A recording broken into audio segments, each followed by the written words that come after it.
All right, we're diving back into the wisdom of Master Junham Lu again today. Oh, fantastic. You know, a leading voice in the Chinese community, really advocating for traditional culture and Buddhist teachings. Mm-hmm. If anyone wants a full refresh on Master Lu, you can check out episode 1. Yeah. But for now, we're going to jump into this piece, cultivating the mind, like treading on thin ice.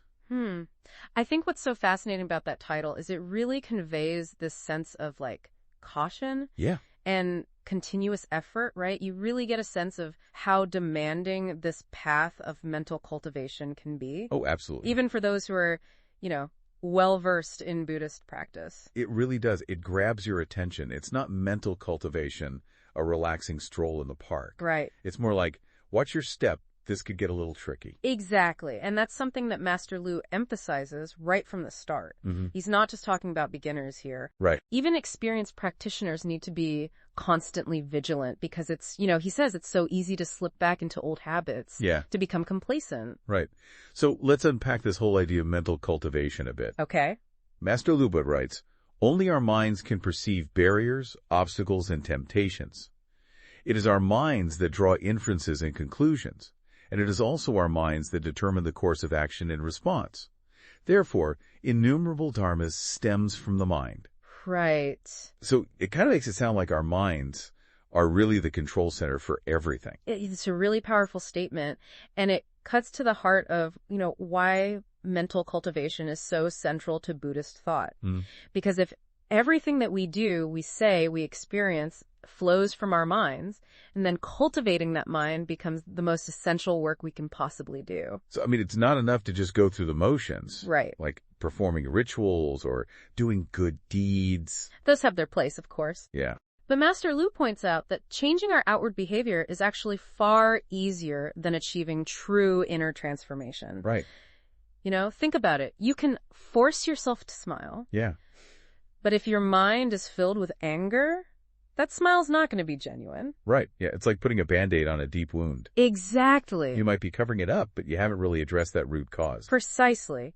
Real change comes from shifting our understanding at the deepest level. Okay. And that's where this deeper understanding that Master Lu talks about comes in. So he mentions like needing a deep understanding of a bunch of different things. Yes. Like the universe, cause and effect, even like different spiritual realms. Yeah. What makes these areas so important to really understand deeply? Well, I think it's about, seeing the bigger picture, right? Moving beyond our limited ego-centered perspective.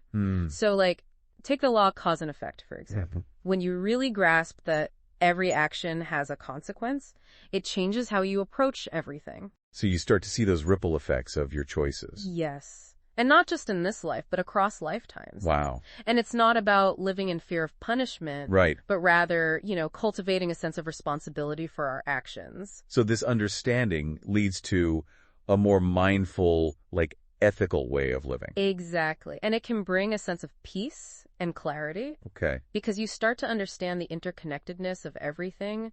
You see that you're not just this isolated individual, but part of a vast web of causes and conditions. Yeah, that's a pretty profound shift in perspective. Is. But how does this deeper understanding actually play out in everyday life? Right.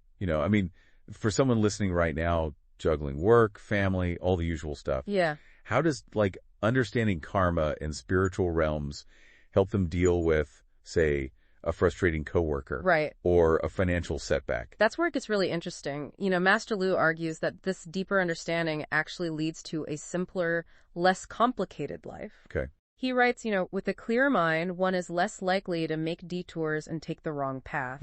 Imagine being able to see those challenging situations, that difficult coworker, the unexpected bill, not as personal attacks, right, but as part of a larger karmic tapestry. So instead of getting caught up in the drama and feeling like a victim, you can take a step back and see things from a wider perspective. Exactly. And with that broader perspective, you can start to respond to those challenges with more wisdom and compassion. Okay. Both for yourself and others. Okay, I'm starting to see how this all ties together. Yeah. But if this understanding is so beneficial, what prevents us from achieving it? Master Lu talks about attachments as major obstacles. Yeah. What does he mean by that? He suggests that attachments stems from a lack of understanding. Okay. When we don't have the knowledge to explain our experiences or to solve our problems, We cling to fixed ideas and beliefs. Okay. Even when they're not serving us. So it's like we're holding onto a life raft. Yes. Even though we're already on solid ground. That's a great way to put it. And those attachments, those rigid ways of seeing the world can become real inner demons. Wow. They cloud our judgment, distort our perceptions, and prevent us from seeing things clearly. He gives a really relatable example of feeling unappreciated at work. Yes. You're putting in the effort. Right. But not getting the recognition you deserve. It's a feeling most of us can relate to, right? Oh, yeah. That sense of injustice. Totally. Like, why am I not getting ahead even though I'm working so hard? Yeah. Master Lu says this can actually be a sign of karmic obstacles at play. Okay, hold on. How does karma factor into feeling unappreciated at work? He uses this analogy of a thoroughbred horse. Okay. Stuck in a stable. Right. The horse has incredible potential. Yeah, But its circumstances are preventing it from fulfilling that potential. Okay. It's not the horse's fault. Right. It's simply facing karmic obstacles from previous actions. I get it. So it's like having all this talent and drive. Yeah. But hitting these invisible roadblocks that hold you back. Yeah. It's not about blaming yourself or others. Right. But understanding that there might be these deeper forces at work. Exactly. That you need to kind of work through. And that's where cultivating the minds comes in. Okay. By developing wisdom and compassion, we can start to see those obstacles more clearly and find skillful ways to navigate them. This is already giving me a lot to think about. I think we need a quick intermezzo here to let everything sink in. Yes, definitely. We'll be back in a flash to continue our deep dive into Master Lu's teachings. Sounds good. Welcome.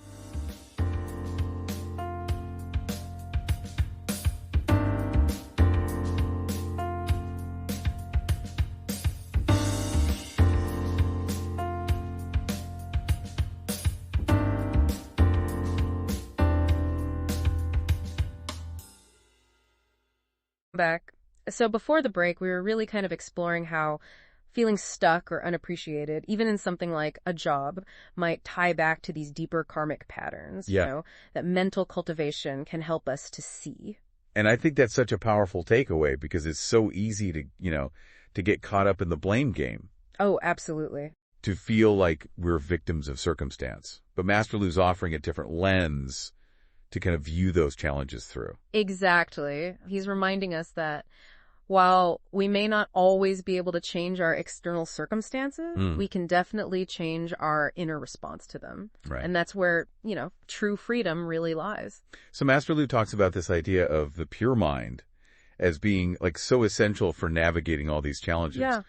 But, I mean, the concept itself is it's kind of slippery. How would you describe a pure mind to someone who's maybe never encountered that idea before? It's not about emptying your mind completely Right. or suppressing thoughts and emotions. Okay. It's more about achieving a state of clarity and stillness, like a calm lake, reflecting the sky perfectly. When the surface of the lake is still, you can see deep down. Right. But if it's, choppy and turbulent, everything gets distorted.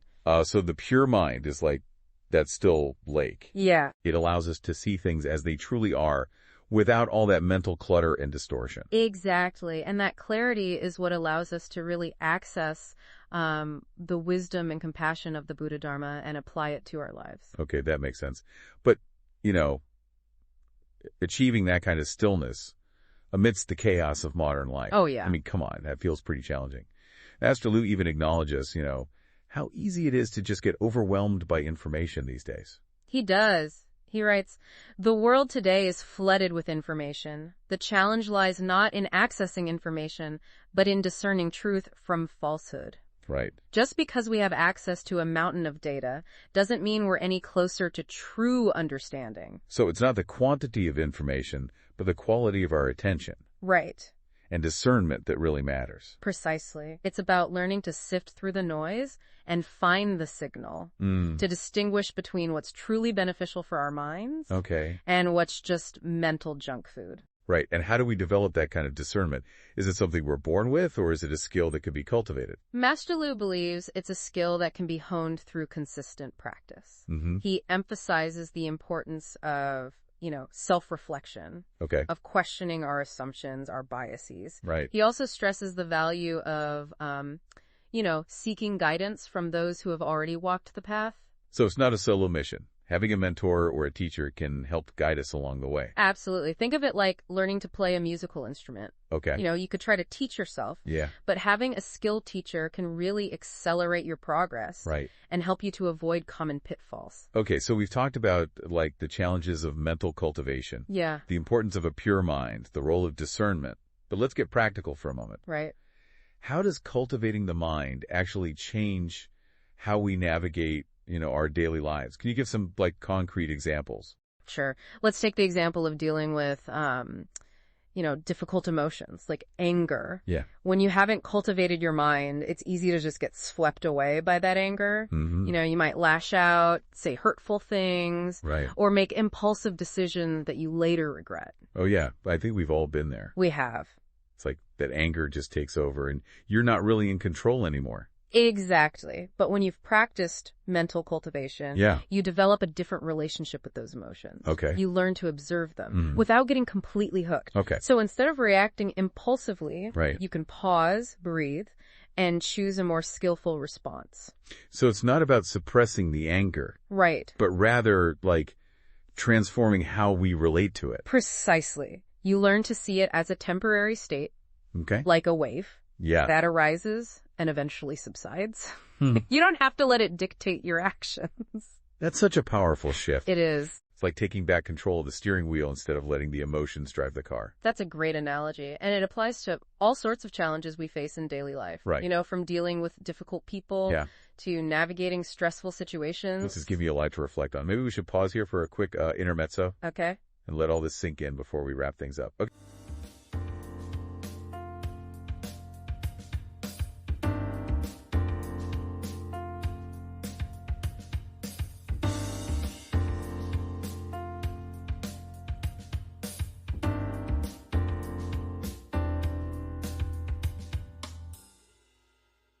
We're back, ready to kind of wrap up our exploration of Master Lu's teachings on cultivating the mind.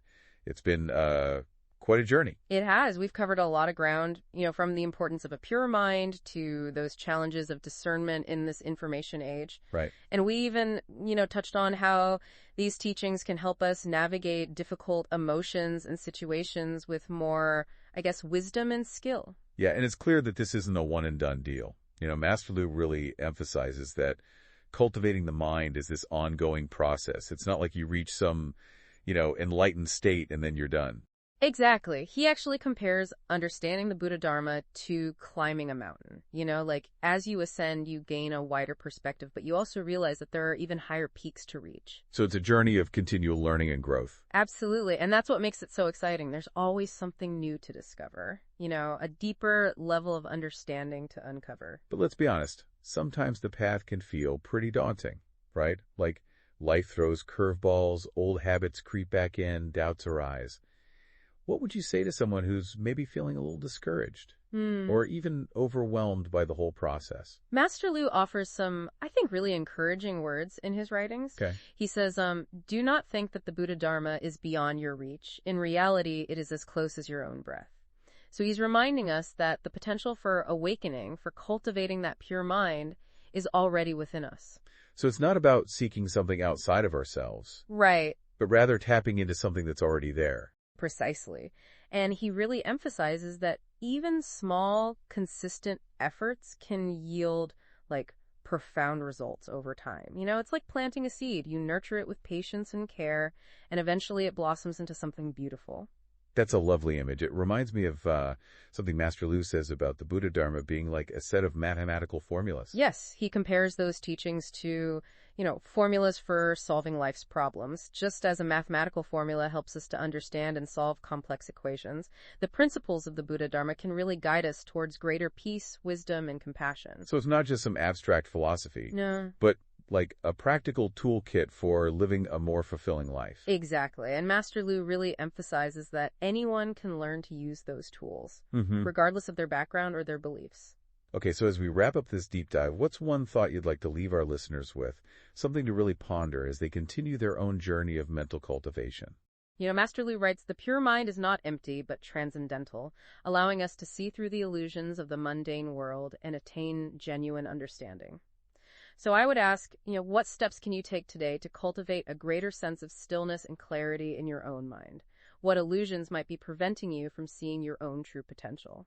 Those are powerful questions to reflect on. And if any of you listening out there want to, delve deeper into Master Lu's teachings or explore these ideas further, be sure to check out the show notes for some additional resources. We've included links to, some of his writings, his talks, as well as other resources on Buddhist philosophy and practice. And as always, we love hearing from you. So if you have any questions or there are topics you'd like us to cover in, future deep dives, please don't hesitate to send us an email. We're always eager to explore those new areas of knowledge together. That's right. And just a quick reminder, this podcast is a nonprofit project created purely for educational purposes. We're not affiliated with any particular organization or tradition, and our goal is really just to share these valuable teachings with a wider audience. Thank you for joining us on this journey into the heart of Master Lu's teachings. Until next time, may you find peace and clarity on your own path of mental cultivation.